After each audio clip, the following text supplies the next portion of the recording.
Risk নিয়ে আমরা সবাই লাইফ রিস্কে ফেলছি, এটা সত্যি কথা। তুমি কি বললা না বললা, আমি রাতে বাসায় ঢুকলাম না ঢুকলাম, এটা আমার কাছে আসলে যায় আসে না। আমার মিডিয়াতে কাজ করতে আসলে মেয়েদেরকে অনেক ধরনের ব্যাড প্রপোজাল ফেস করতে হয়। It's nothing about media. আমি দেখেছি যে শুধুমাত্র মিডিয়াকেই দোষারোপ করা হয়, তবে খুব একটা সেফ না, কিন্তু কিছু করার নাই। কে কিভাবে দেখছে না দেখছে ওটা আর ম্যাটার করে না আমার কাছে। কারণ কি জানো, আমার বাসা ভাড়া দিয়ে যায় না কেউ। বাংলাদেশের প্রেক্ষাপটে আসলে রাতে একটা মেয়ের বাইরে যাওয়া কতটুকু সেফ, বা তোমার কি কখনো খুব ভয়ঙ্কর কোনো পরিস্থিতির শিকার হতে হয়েছে? একদমই সেফ না। আমি যেটা করি, একটা সময় পর আমার আসলে ইদানিং ভয় বেড়েছে। ইদানিং তো আমরা দেখছি মব কালচার অনেক বেড়েছে। তারপর ধরো অনেক ধরনের ইনসিডেন্ট দেখি, আগেও ছিল, আগেও ভয় লাগতো। রিস্ক নিয়ে আমরা সবাই লাইফ রিস্কে ফেলছি, এটা সত্যি কথা।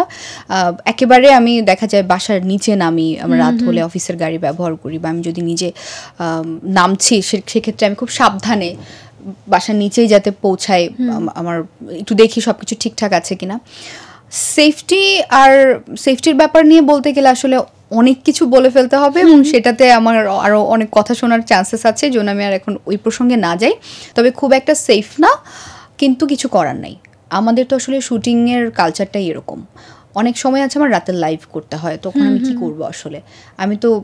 আমি যখন রেস্ট্রিকশনস দিয়ে দিব যে ভাই আমি তো রাতে কাজ করতে পারবো না, তাহলে তো এটা আমার জন্য আসলে খারাপ, আমার জন্য আসলে ভালো হচ্ছে না, আমি পারছি না। তখন আমি কি করবো, মাইনাস পয়েন্ট আমার একটা। আমি যখন যে কোনো সময় ফ্লেক্সিবল, যে কোনো দেশে মুভ করতে পারছি, যে কোনো সময় আমাকে পাওয়া যাচ্ছে, সেটা আমার জন্য আরও প্লাস। সো আমি এটা ওইভাবে দেখি না, আর আমি নিজে ওইভাবে দেখি না আসলে। কে কিভাবে দেখছে না দেখছে ওটা আর ম্যাটার করে না আমার কাছে। কারণ কি জানো, আমার বাসা ভাড়া দিয়ে যায় না কেউ।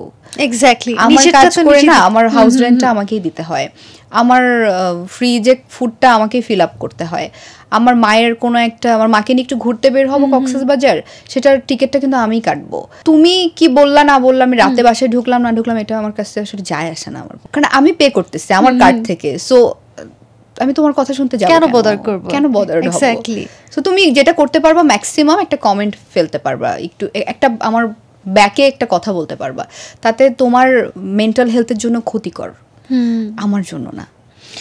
সবাই তো বলে মিডিয়াতে কাজ করতে আসলে মেয়েদেরকে অনেক ধরনের ব্যাড প্রপোজাল ফেস করতে হয়। তোমার ক্ষেত্রে এমন হয়েছে কিনা, বা সেটা কি আসলে ক্যারিয়ারে কোনো বাধা হয়েছে না, তুমি এটা ফেস করেছো? হয়েছে। ক্যান্সেল কালচার অনেক খারাপ আমাদের এখানে। কাস্টিং কাউচ, আমি উপস্থাপনা এসে কম পেয়েছি। উপস্থাপনা, টেলিভিশন প্রযোজক বা ডিরেক্টর বা অন্যান্য কন্টেন্ট আমরা যা করি, আমি খুব একটা খারাপ পাইনি, ভালোই পেয়েছি। প্রফেশনালিজম নিয়ে সমস্যা ছিল অনেকের, হয়তো তার ওই প্রফেশনাল ম্যানার কম, এটা একরকম। কিন্তু ব্যাড প্রপোজালের, আমি নাটকে যখন কাজ করতে গিয়েছি, আমি নাটকে অনেক বেশি দেখতাম। ওখানকার আমি দেখেছি যে অনেক ধরনের ঘটনা আমার সাথে আছে, যেগুলো থেকে আমি একটা সময় বাধ্য হয়েছি যে আমি আর করবো না কাজ। আমি কিন্তু নাটক থেকে অনেক বছর ধরে মানে নাই, আমি অল্প কিছু কাজ করেছি যেগুলো আমার মনে হয়েছে যে আমি কমফোর্টেবলি টিমের সাথে কাজ করা যায়, লোকটা ভালো, এরকম পেয়ে আমি কাজ করেছি।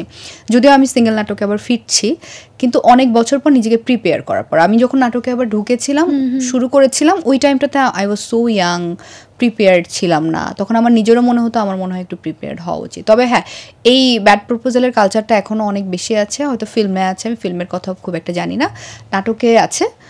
যারা নিউ কামার তাদেরকে অনেক ফেস করতে হয় খারাপ জিনিসটা। কি ধরনের প্রপোজাল দেখ? অ্যাকচুয়ালি লোক মুখে তো অনেক ধরনের কথাই শোনা যায়, আসলে কি মিডিয়া সম্পর্কে অনেকেরই অনেক ধরনের ধারণা থাকে, সেটা আসলে কতটা বাস্তব? দেখো, এখানে আমি একদিকে ডিফেন্ড করব আর একদিকে খুব বদনামও করব। It's nothing about media. আমি দেখেছি যে শুধুমাত্র মিডিয়াকেই দোষারোপ করা হয়।